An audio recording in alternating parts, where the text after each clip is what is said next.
What does a world become when its gods refuse to die?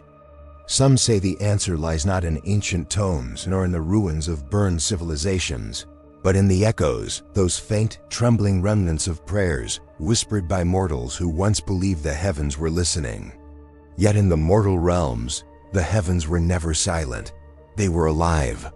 They strode as giants across the firmament, shaping continents with their footsteps and shattering epochs with a single breath.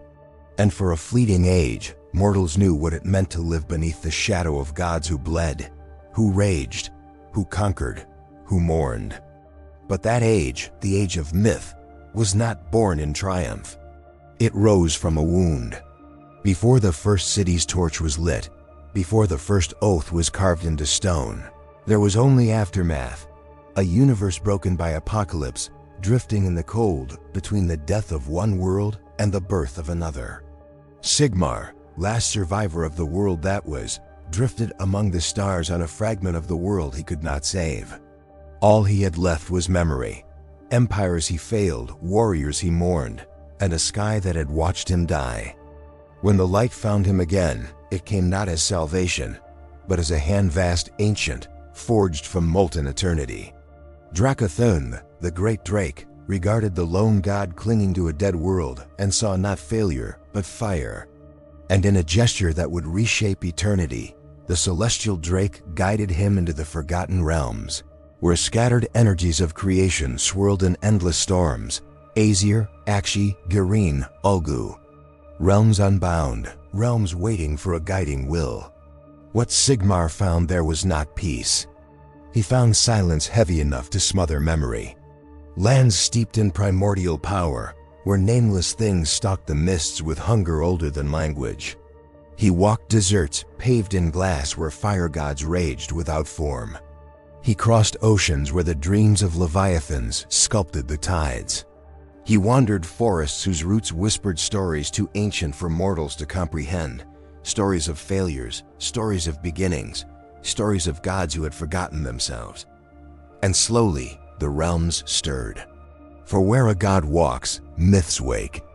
Sigmar did not remain alone for long. In the deep caverns of Chaman, he found Grunni, the master smith, broken yet unbowed. In the emerald labyrinths of Garen, Alarielle bloomed from sorrow, her spirit weathered by memories of a war she could not name. In the volcanic heart of Akshi, Grimnar and his twin Grunni roared their defiance, their presence shaking mountains into ash. Gods of death, shadow, beasts, time each slumbering, each waiting for a purpose sharp enough to awaken them. And one by one, Sigmar extended his hand. The alliances that formed were not of diplomacy but of need, forged not in trust but in the shared truth that this new existence demanded order, demanded creation, demanded the fire of gods who remembered what ruin felt like. Together they shaped the realms, carved cities from the bones of forgotten wars, tamed rivers that flowed with the memories of ancient storms. Mortals flourished beneath their protection. Tribes became civilizations, prayers became law. Yet even in this golden age, shadows crawled. For in the distant reaches of the realms, where the light of Sigmar's dream dimmed older forces stirred, they had no names. Not yet. But their presence was felt in the tremble of the ground, the sickening twist of the wind, the nightmares that clawed their way into mortal sleep. Chaos watched. It seeped through the cracks between realms, drawn by the heat of new life, by the prayers of mortals, by the growing weight of ambition. Gods of darker purpose, Khorne, Zinzinj, Nurgle, Slaanesh, turned their gaze toward the mortal realms and hungered, but they did not strike, not yet. They waited, patient as rot, cunning as fate, savoring the arrogance of deities who believed themselves distant enough to escape the long shadow of chaos. For even gods carry flaws. Sigmar was noble, but pride coils easily around a wounded heart. Alarielle nurtured life, yet feared corruption more than she trusted growth. Grunni forged wonders, but his brilliance was chained to his old failures. Grimnir's fury was a wildfire, and in a moment of divine arrogance, he would hurl himself against the god-beast Volcatrix, shattering both in an explosion whose aftershocks still scar the realms. Every god bore a weakness, and chaos remembered each one. But the mortal races knew nothing of these fractures. For them, the Age of Myth was a time of awe. Cities rose taller than mountains, their spires carved with runes that pulsed with divine authority. Rivers glittered with starlight as celestial engines redirected the currents of creation itself. Mortals lived in an era where gods walked among them, not as distant figures of worship, but as teachers, allies, and sometimes terrifying reminders of what true power looked like.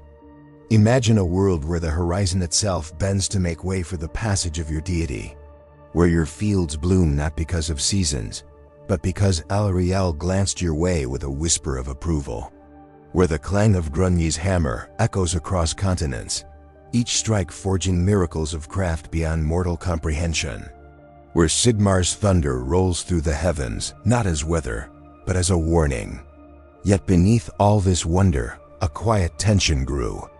For mortals began to ask questions they did not yet have the wisdom to answer. How long would the gods protect them? Why did the realms beyond their borders tremble with unseen storms? Why did the night stretch so deep, as though waiting for something to break through? And in their unease, something older than fear began to take shape: faith. Not simple faith, but desperate, grasping faith. The kind that claws at the heavens and demands answers. The kind chaos savors. The gods felt it. Sigmar sensed it in the crackle of the skies. Alariel felt it in the wilt of a single leaf. Grunyi heard it in the echo of a hammer striking hollow. A shift, a pressure, a whisper that did not belong to the realms. At first, they believed it was the remnants of the old universe bleeding through the cracks. After all, they themselves were remnants, echoes of a world devoured by darkness. But then came the signs. In Shyish, the dead began whispering warnings that even Nagash did not control. In Ulgu, shadows moved in patterns unknown to Malirian. In Akshi, volcanoes erupted with screams that belonged to no living creature. Across all the realms, omens multiplied, wings of ash blotting out the sun, rivers reversing course, stars weeping fire. And in Aesir, Sigmar looked into the vault of the heavens and saw eyes, not mortal, not divine. Something watching, something vast, something patient. Chaos had found them. And in that moment, the Age of Myth began to crack. But the descent was not immediate. For centuries, peace endured thin, fragile, like gold leaf over iron long rusted. Mortals still believed in their gods. The cities still thrived. The realms still held their form. But beneath it all, the ground growled. The air trembled. The gods began to withdraw, not out of cowardice, but necessity, shaping weapons, forging alliances, preparing for a war that none of their creations could yet imagine. A war not for territory, but for existence itself. And then, as if sensing the precise moment when hope stood tallest, chaos struck. Not with a roar, but with a whisper. It began in the wild edges of Gur, where entire tribes vanished overnight, their bones arranged in spirals that pointed toward the sky. In Shaman, where metals warped into living forms and devoured their makers. In Hish, where the light shattered in a single region and bled across the horizon like a wound in reality. Every realm suffered its first wound differently, uniquely, yet unmistakably. Chaos was arriving. And Sigmar, the god who had dreamed of a golden age, felt the dream slipping from his grasp. The Age of Myth shuddered, cracked, and began its fall. Mortals prayed, gods prepared, cities fortified. But it would not be enough. For the first time since the rebirth of creation, Sigmar felt fear, cold, heavy, familiar. The same fear he felt when his first world died. And in the moment he realized the truth, the skies of the mortal realms thundered with a sound no army, no priest, no mortal scholar could understand. Not yet. A sound like the world itself drawing breath before a scream. A scream that had not yet come, but soon would. And far across the realms, in a place where reality had worn thin, a single crack spread across the surface of the world, pale, glowing, trembling with a power no god had foreseen. Something was breaking through, something vast, something that remembered the gods of the mortal realms. Before they remembered themselves, the age of myth was ending, and the first shadow of the age of chaos had finally touched the light. But what crawled through that first crack would change everything. The crack in reality widened with a sound like bone splitting beneath unimaginable pressure. A thin shriek that only the most sensitive souls heard, a whisper carried on the wind, a warning etched into the marrow of every living thing across the mortal realms. And as its echo spilled outward, something shifted in the hearts of mortals, something cold and nameless, like a memory returning after 1,000 years of drowning. In the garrisons of Aesir, soldiers felt the tremor before the ground even stirred. They were trained to sense changes in the winds of magic, to read omens in the behavior of their own fear. One young warrior, barely old enough to have survived his first campaign, felt a pressure behind his eyes, an ancient pulse that seemed to ask a question he could not understand. He tried to pray, but the words tangled. His faith felt thinner than the air, stretched and trembling, as though the heavens themselves were holding their breath. And when he whispered Sigmar's name, he wondered if the god heard him, or if the god was frightened too. Far from the safety of Aesir, in the living wilds of Girin, priests of the Everqueen knelt beneath canopies of leaves the color of old jade. They had gathered to interpret the signs: withered vines, streams curdling to sludge, pollen floating like bits of ash. They touched the corrupted plants with trembling hands, and one among them, an elder so old his voice rasped like rusted metal, murmured that this was not chaos as they knew it. This corruption sang with memories. Something familiar was returning, something Alarielle herself dared not speak of. And when the priests cast their divining seeds into the wind, the seeds did not fall. They hovered, they spun, and then they burned to dust without ever touching the earth. Meanwhile in Shyish, deep within a fortress carved from obsidian so dark it swallowed torchlight, a commander of the Deathless Legions paused at the threshold of the Hall of Whispers. His legion marched tirelessly at his back, their armor clattering in a rhythm that echoed like a heartbeat for the dead. But even they felt the shift. Their empty eye sockets flickered with ghostlight, subtle but unmistakable, a sign that even death was listening. The commander stepped through the hall where the walls murmured with the voices of the newly dead, whispering fragments of memory, horror, prophecy. Usually the whispers faded quickly. But now they spoke the same phrase over and over, in 1,000 different voices across 1,000 different deaths. Something has awakened. He did not report this to Nagash. Not immediately. Even the great necromancer punished those who brought him truths he was not ready to hear. Everywhere, in every realm, the same sensation spread. A tremor beneath existence itself, the feeling not that something was coming, but that something already here had finally remembered its purpose.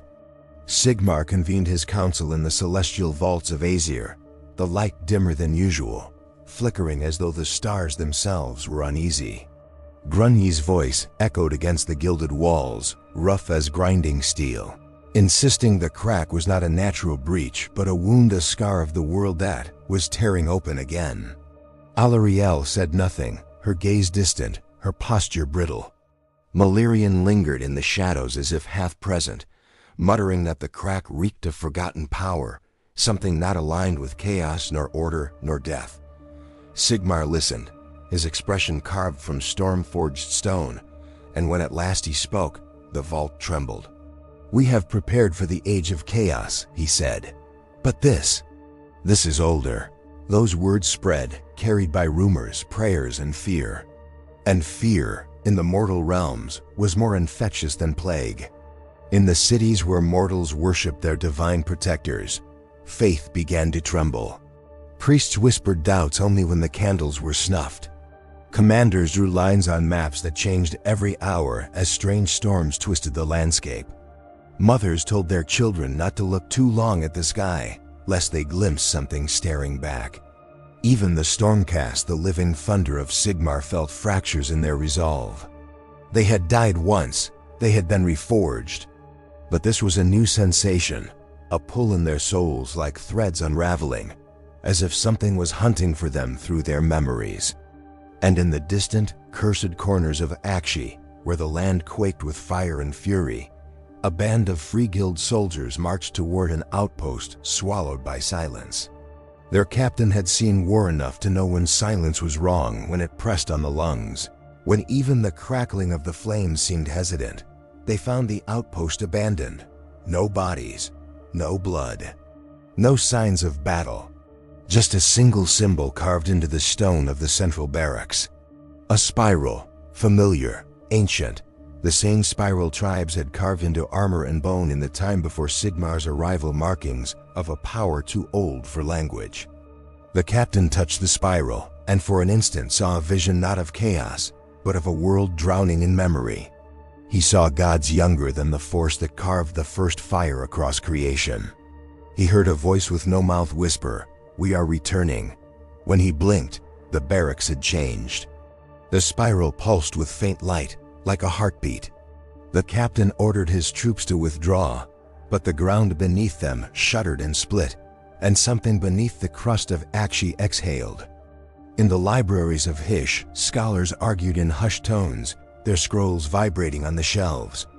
Light itself bent in unnatural ways, forming prisms that reflected not color, but scenes from the world that was, scenes no one living should have remembered. A scribe watched as a prism refracted the image of a golden city consumed by tidal waves. Another prism showed an enormous shadow dragging its form across the heavens. The prism cracked, the library dimmed, and the scholars realized too late that these were not visions of the past. They were warnings. Amid these spreading tremors, a small revelation shook the faithful. Rumors spread that Sigmar had withdrawn his storm hosts from 3 border realms without explanation, that he had forbidden his priests from scrying the crack in reality, that he had locked himself away in the halls of the 16 comets, where only the oldest gods were once permitted. Mortals whispered, "Does Sigmar fear what walks toward us?" Such words were treason. Such words were spread anyway. And beyond the borders of civilization, cults began to rise. Not the familiar cults of chaos, no.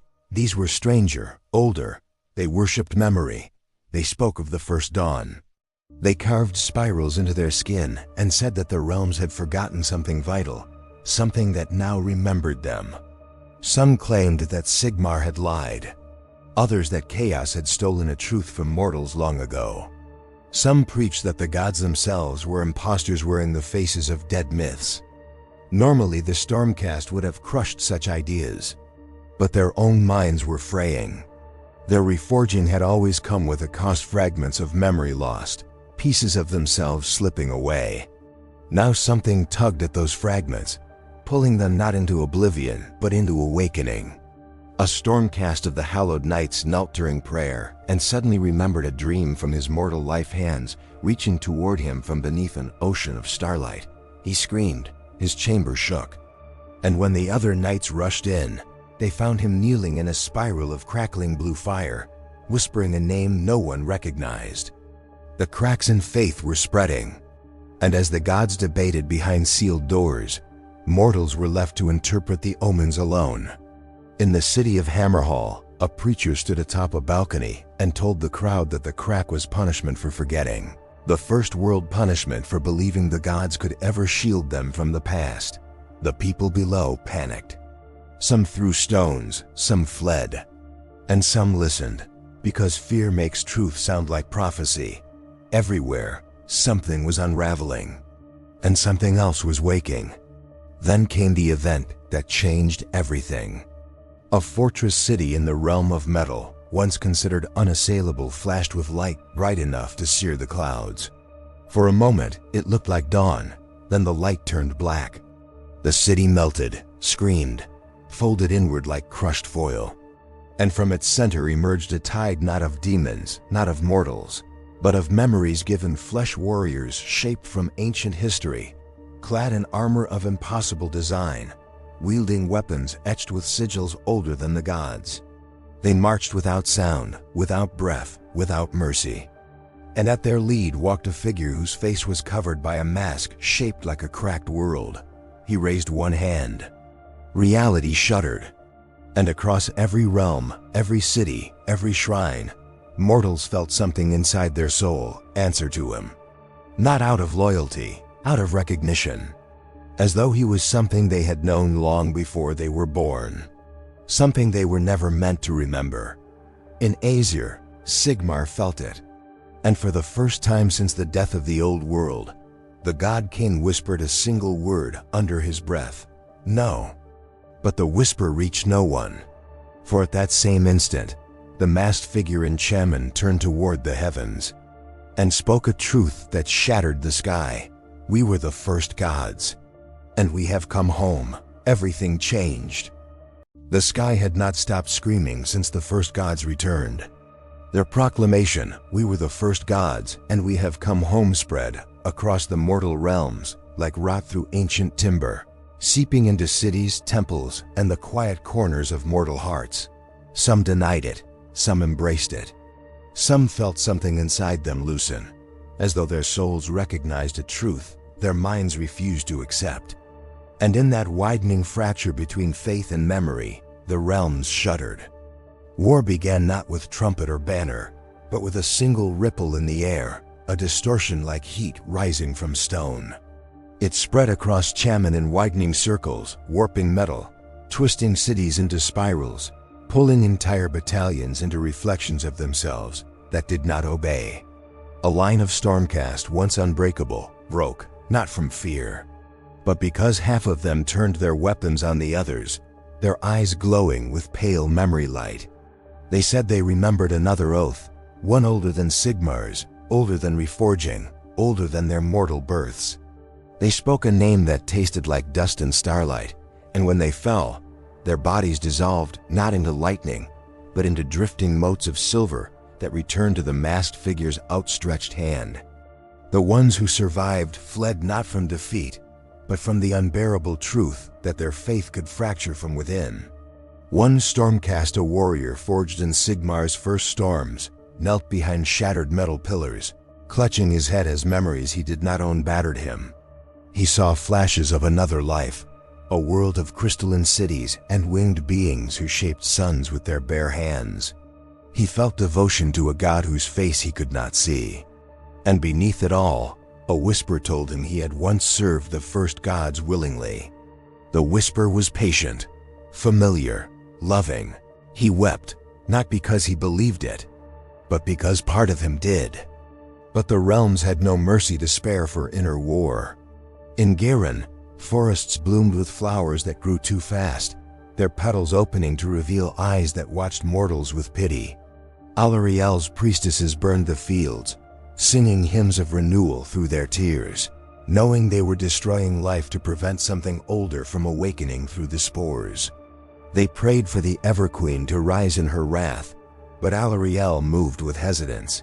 She felt the roots of her power reaching deeper than they ever had, touching layers of creation she had never dared explore. Something beneath the soil stirred, calling to her, offering a chorus of voices that remembered shaping the first forest before she existed. In Shyish, the dead rebelled, not against Nagash, against themselves. Skeletons shattered their own limbs rather than march toward the growing spiral in the east. Spirits refused his call, drifting upward in long glowing streams like souls longing for a home older than death. Nagash raged, but even his fury could not bind the dead to him when something far older was beckoning them. In frustration, he shattered 1,000 souls to dust. And the dust reformed, drifting into a pattern of spirals the same shape as the crack in reality. The necromancers watching him trembled, because for the first time, Nagash looked uncertain. Across the realms, mortals clung to their gods with desperate hands. Faith became a battlefield. Priests argued over interpretations of omens. Soldiers found themselves praying to every deity they had ever heard of, just in case one still listened. And in small corners of cities, Cults grew around the spirals, claiming that the first gods had returned to reclaim their children. Their meetings were silent, reverent, unsettlingly calm. They did not sacrifice, they did not chant. They simply remembered. Memory had become worship, and memory had teeth. The realms convulsed when the first true battle broke out. Not skirmishes, not visions, but war. It happened in the plains of an open, windswept expanse, where tribes once settled disputes with ritual combat. Now the ground shook with the march of two armies, Stormcast and Freeguild on one side, and on the other, an advancing tide of beings made of memory, metal, and light. Their armor resembled fragments of ancient constellations. Their weapons vibrated with forgotten truth. And at their center strode the masked figure, each step reshaping the terrain beneath him into spirals of luminous dust. The Stormcast charged, lightning cracked, hammers fell. Souls flared and reformed in brilliant arcs of celestial fire. But for every blow they struck, the enemy reformed, as if sculpted by the act of being remembered. The masked figure raised his hand and the battlefield froze, not in time, but in certainty. Every mortal felt, for an instant, the truth he carried. You are ours, you always were. Faith shattered in that moment. Not entirely, but enough. A priest of Sigmar felt his knees hit the dirt. He had spent decades proclaiming the God King as the savior of creation. Now he saw an image of Sigmar, not as a god, but as a survivor, clinging to a fragment of a dying world. A god who had found a new home and declared it his. A god who might not have been the first after all. He screamed and charged the masked figure with his warhammer raised. The figure did not strike him, did not move. The priest stopped inches away, trembling, staring into the cracked world mask. He saw his own reflection split, multiplied, distorted. He dropped his weapon. A moment later, a Stormcast tackled him aside, saving him from an impossible surge of power that erupted beneath the masked figure's feet, ripping reality like fabric. The Stormcast and the priest rolled across the ground as the sky itself split open, revealing a swirling void of memories, cities lost, gods forgotten, wars fought before time had a name. The Stormcast dragged the priest to safety, and the priest looked up at him, tears in his eyes. "Storm brother," he whispered, trembling. "What if Sigmar never wanted us to see this?" And the Stormcast, who had fought through countless reforgings, who had died 100 deaths, who had believed with every fragment of his soul, said nothing. Because he too wondered. The battle ended not with victory, but with retreat. The first gods withdrew, their forms dissolving into spirals of light that drifted into the wound in the sky. They left only silence behind, heavy, suffocating, trembling with the weight of shattered certainty. When the survivors returned to their cities, they found them changed. Azur's celestial lights flickered. Astral patterns twisted into new constellations, spirals, circles, symbols from the First Age. Sigmar stood on the balcony of the halls of the 16 comets, looking down upon his fracturing realm. The Stormcast who approached him knelt, waiting for command, comfort, or fury. But Sigmar spoke only 7 words. They were gods before we were born. The Stormcast felt the words like a hammer to the chest. Was Sigmar admitting the truth, or warning them? Throughout the realms, faith strained to hold itself together.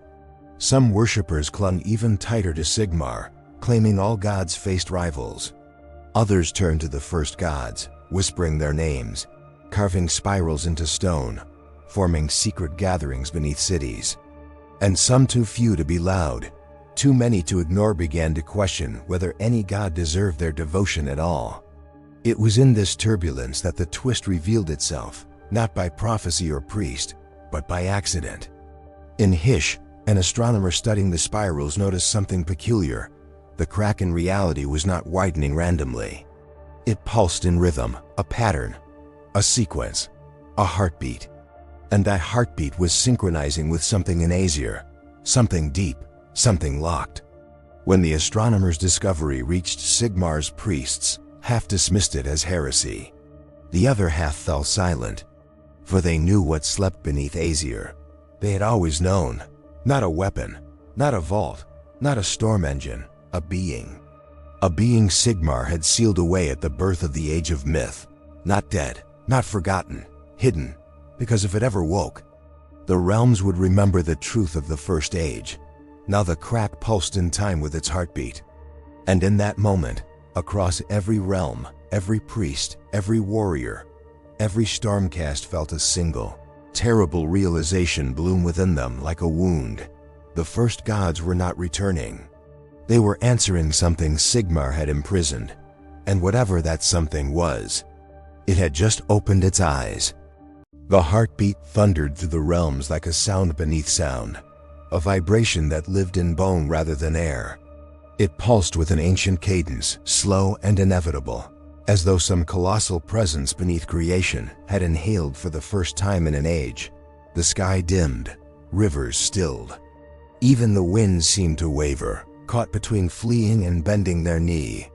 Across Aesir's highest spires, the stars twisted into spirals so perfect they felt intentional, as if the heavens were aligning themselves in anticipation of a truth long denied. In the storm-wrought chambers atop the halls of the 16 comets, Sigmar stood alone broader than mountains, wrapped in celestial fire, but there was a strain in his gaze that no mortal had ever seen. His eyes flicked downward toward the sealed vaults beneath Aesir, where the heartbeat resonated most clearly. He could feel its memory pressing against his own, stirring old fragments he wished had stayed buried. Behind him, the storm winds rattled their golden chains, as if the realm itself demanded he act. But action meant acknowledgement, and acknowledgement meant disaster. So he remained still, jaw tight, as lightning crawled across his palms in restless arcs. Below, the Stormcast gathered in uneasy silence. Those who had once marched with unbroken conviction now exchanged glances sharp as blades.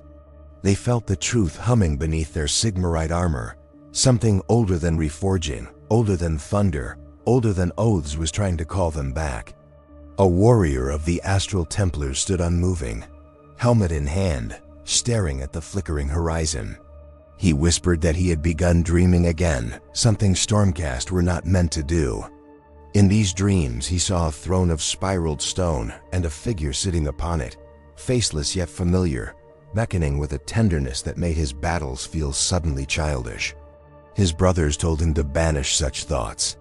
But each night the dream grew more vivid, the pull stronger, the throne closer.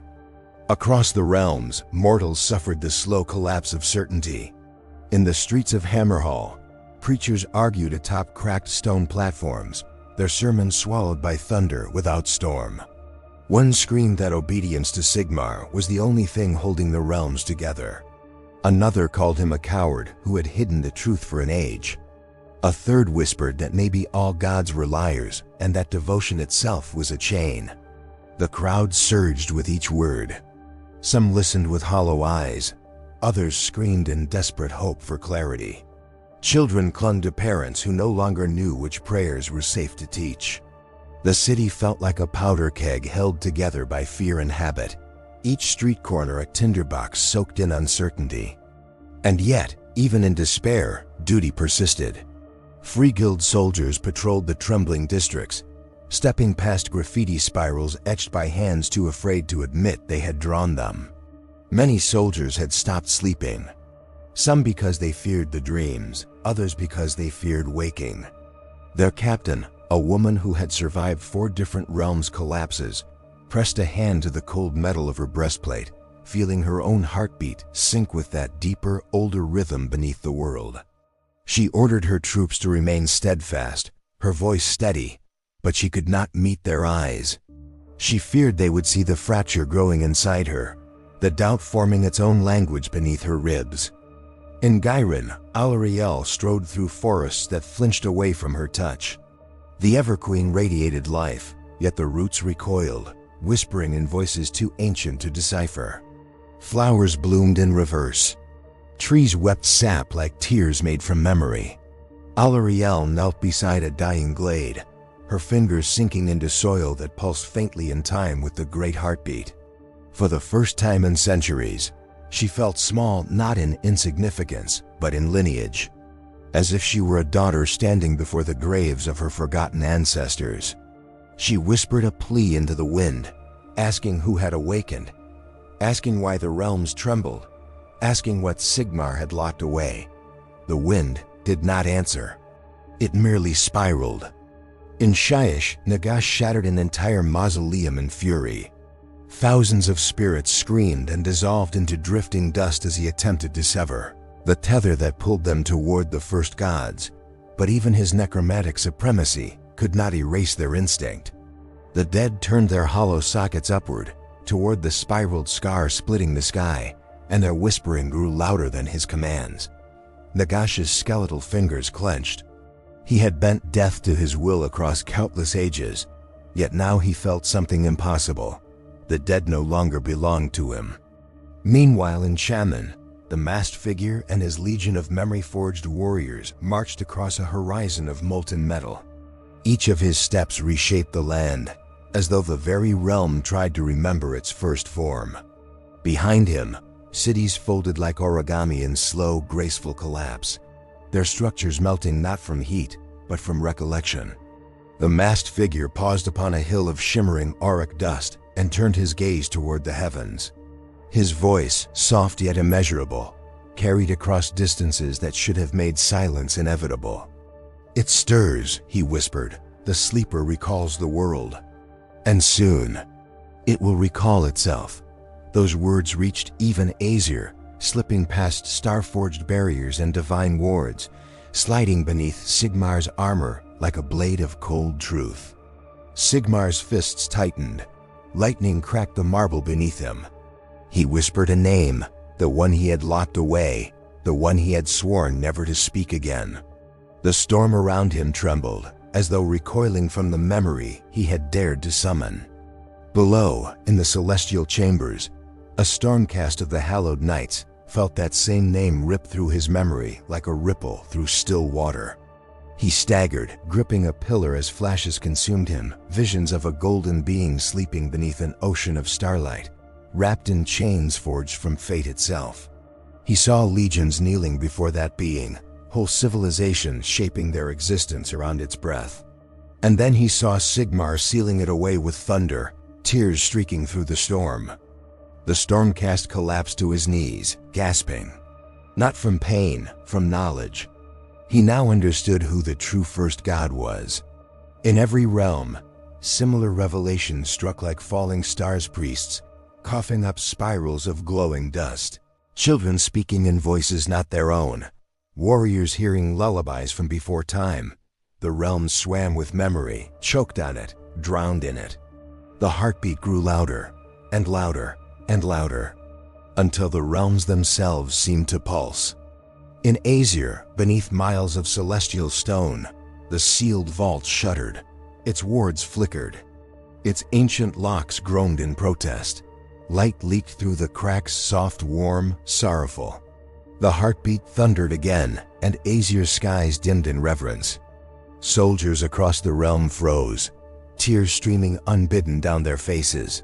They did not know why they wept. But something inside them remembered loss. Sigmar raised his hammer. Lightning flared, storms roared. He knew what was waking. He knew what he had buried. And he knew he could not stop it anymore. A single crack spread across the vault door, trailing light like blood. The heartbeat paused just once, just long enough for every living being to feel the breathless silence of a world on the edge of remembering itself. Then the heartbeat resumed, slower, deeper, awake. And in that moment, right before the vault shattered, right before history fractured, right before the first god opened its eyes, the realms felt a truth that froze them to their souls. The storm was no longer approaching. It was here. The quake that tore through the scorched valley felt less like an impact and more like the mortal realms exhaling after holding its breath for too long, as if the land itself acknowledged that destiny had finally arrived. Dust spiraled upward in slow, ghostly ribbons, illuminated by the ember glow of distant fires still clinging to life after the cataclysm. And through that trembling haze, the survivors of the Dawnward Host crawled to their feet, armor cracked, banners in tatters, eyes reflecting something between awe and terror. For an instant there was no sound, just the weight of realization crushing every soul present, that the vision the seer ascetic had died for was no metaphor, no riddle, no distant omen. The God King's light was failing, flickering like a torch smothered by unseen winds, and the enemy marching toward them carried not merely blades or sorcery, but the certainty of a universe ready to swallow the last remaining order of creation. Yet even in the silence, even in the dust, one voice rose. Commander Kaelor, helm dented and chestplate torn open to reveal blood seeping into the sigils of Sigmar's thunder, lifted his sword toward the darkening horizon, not in defiance but in recognition. He spoke a single word, "Prepare," and it was not a command but a vow, heavy enough to anchor the hearts of those teetering on despair's edge. The liberator beside him trembled, not from fear but from the sudden flood of memory, the oath he'd sworn upon reforging, the fragments of a life he no longer fully recalled, the faces that might have been his family, or might have been illusions stitched into him by celestial lightning. Those memories pulsed in time with the failing storm above, each flicker carving deeper the truth he could no longer deny, that every reforging had stolen something from him, and now the cosmos itself demanded the last of what he was. The enemy advanced like a tide of living shadow, their war cry not a sound but a pressure in the skull, a whisper promising revelation through ruin. They moved with the steady certainty of zealots who believed themselves not villains but liberators, freeing the mortal realms from the tyranny of divine order. At their center strode the herald prophet, neither mortal nor demon, its form shifting with each heartbeat, face never the same twice. It held up a staff crowned with a cracked obsidian mask, and at its presence the air thickened, warped, and tasted of cold metal. A priest of the Dawnward Host clutched his relic tighter as he watched, a tremor rolling through his aged bones, for he remembered the stories carved into Forbidden's tablets, stories of the first sundering, when gods bled and realms broke, when masks like that one were worn by beings who believed creation itself must die to be made pure. Then lightning split the sky, but it was wrong, too dim, too slow, like a memory of lightning rather than the act itself. Kaelor sensed the failure in it even before it struck, his gauntlet tightening as the bolt descended not with the fury of Sigmar's wrath, but with the weary stagger of a dying storm. It hit the earth in a sputter, leaving only a faint shimmer of celestial gold. The Stormcast stared at it with hollow disbelief, and for the first time since reforging, Kaelor felt true fear not of the enemy, but of abandonment. Was this the moment the God King turned his gaze away, or had something reached him in Aesir? Something that now stretched its claws toward the mortal realms? Before doubt could settle, the herald prophet raised its staff and the ground split open beneath the Stormcast lines. Cracks widened with hungry speed, swallowing rubble, corpses, and a few screaming warriors who clawed for purchase as Kaelor shouted for ranks to fall back. Sigmarite boots scraped stone as the Dawnward Host scrambled to escape the collapse, and the priest, chanting through clenched teeth, thrust his relic into the fissure's edge. Pale light flared, slowing the earth's hunger just enough for a handful of warriors to escape. But the priest felt something reach for him from below, not a hand, not a claw, but a will, ancient and patient, whispering that the cycle would end tonight. In that moment of brink, a memory surged within him, not of war or prayer, but of his daughter's face before chaos devoured their town. Her smile, her voice, the whisper of her promise that she would wait for him. A promise she could not possibly keep. His vision blurred, tears burning lines down the ash on his cheeks, and he understood that the relic in his hands was warming, not from divine power, but from something desperate, something dwindling. Sigmar had not abandoned them. Sigmar was straining to reach them. The ground convulsed again, harder this time, sending Kaelor sprawling as the sky dimmed further. A column of shadow erupted at the center of the battlefield like an obsidian pillar tearing through reality. The Harrow Prophet bowed before it as if greeting an old companion. From within that darkness, dozens of eyes blinked, open eyes too large, too ancient, holding galaxies of hunger. The soldiers closest to it dropped their weapons, some clutching their skulls, others collapsing in catatonic silence.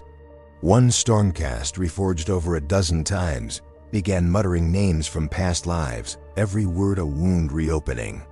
Kaelor forced himself to stand, forced his failing armor to lock into position, forced his voice to rise above the dread. He shouted for the phalanxes to brace themselves, for shields to interlock, for faith to hold. But faith trembled, and the Harrow Prophet felt the tremor. Its laughter rippled the air, and as its staff carved a sigil in the void, the pillar of darkness twisted into a new shape, a doorway.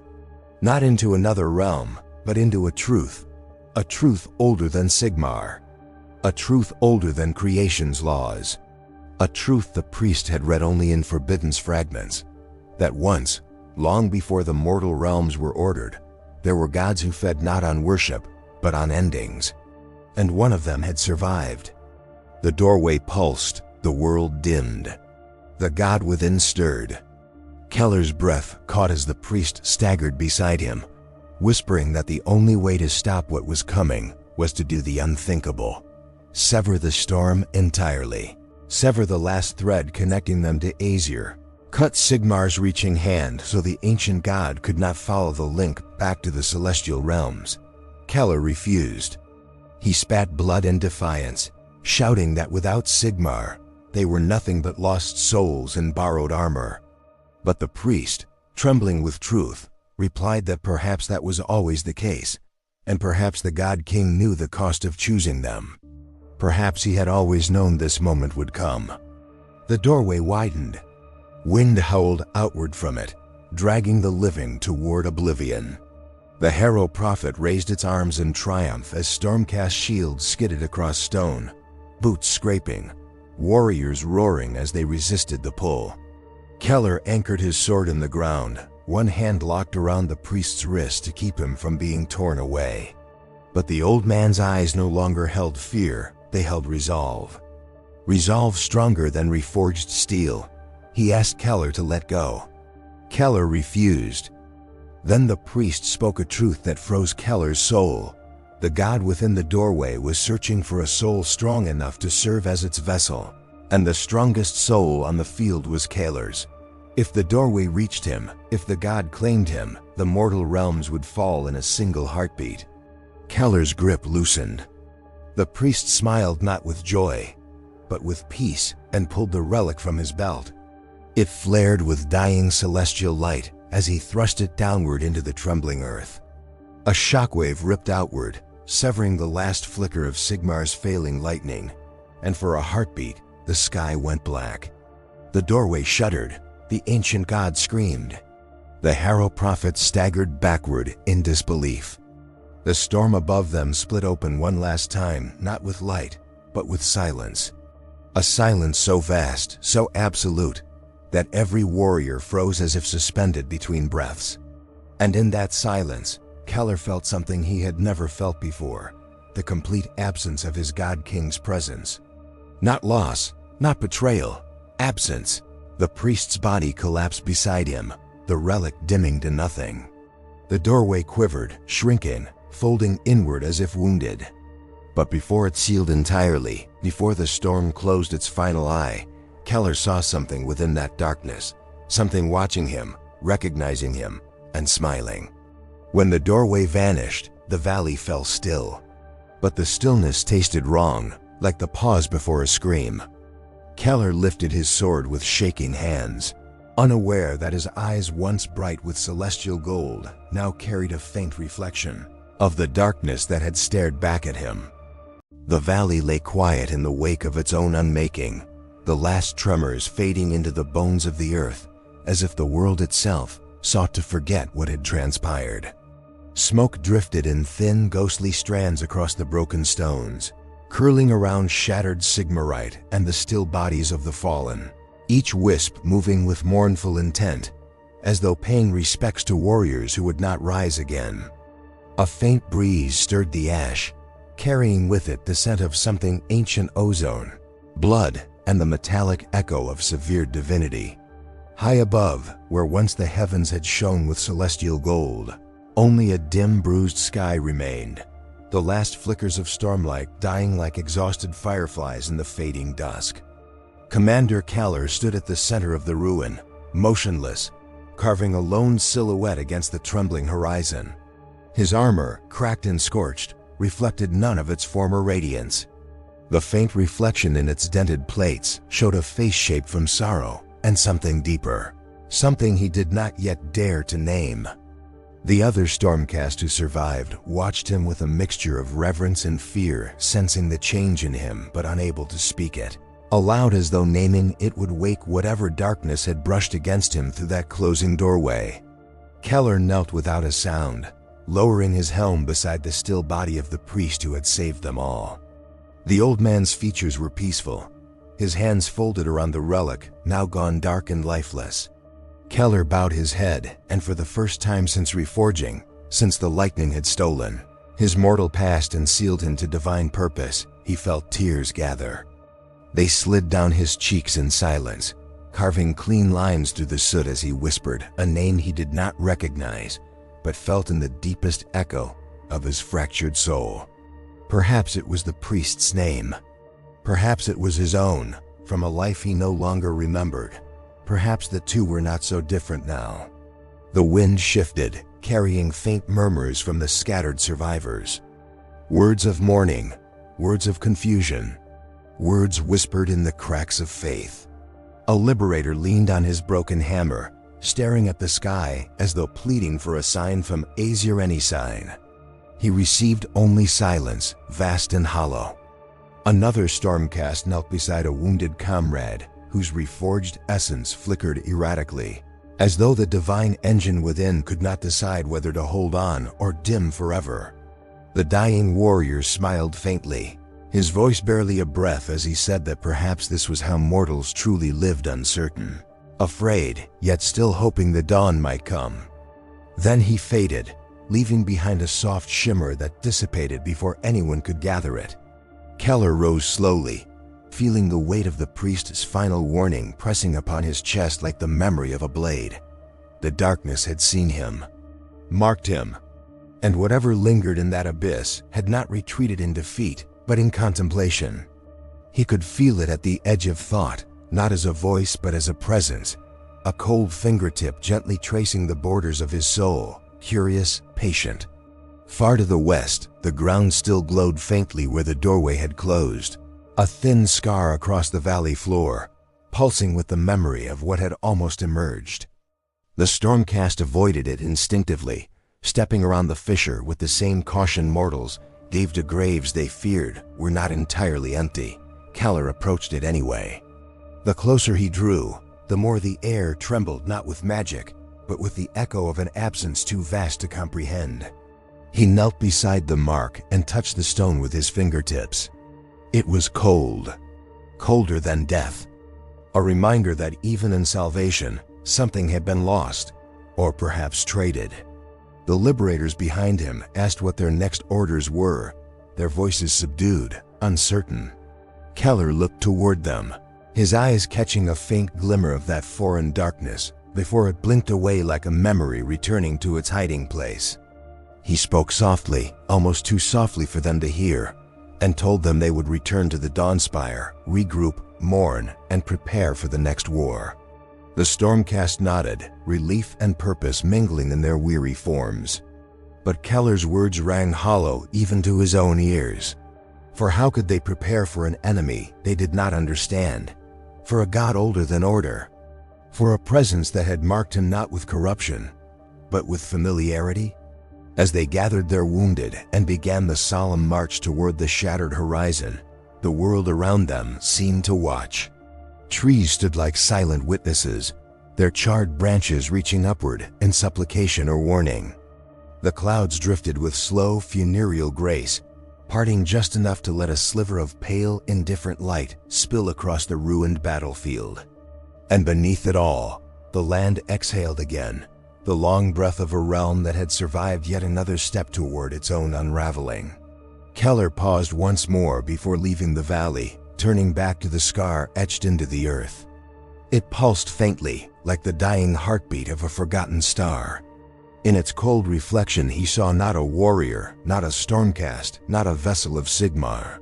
He saw a figure standing alone at the crossroads of two gods claimed by neither, shaped by both, and destined for a truth that might remake or destroy all he fought to protect.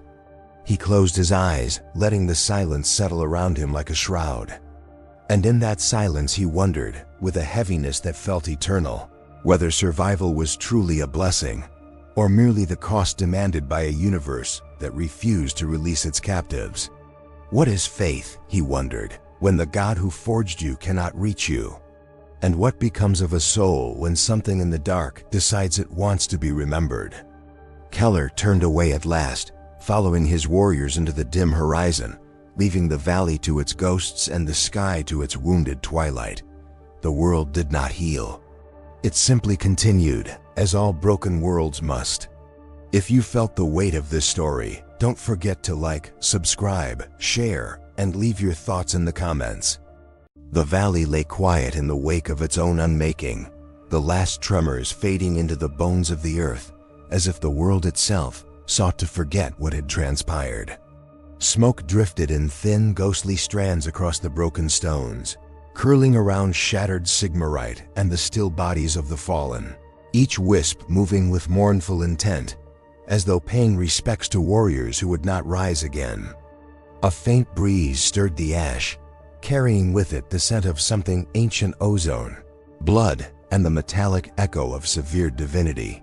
High above, where once the heavens had shone with celestial gold, only a dim, bruised sky remained, the last flickers of stormlight dying like exhausted fireflies in the fading dusk. Commander Kaelor stood at the center of the ruin, motionless, carving a lone silhouette against the trembling horizon. His armor, cracked and scorched, reflected none of its former radiance.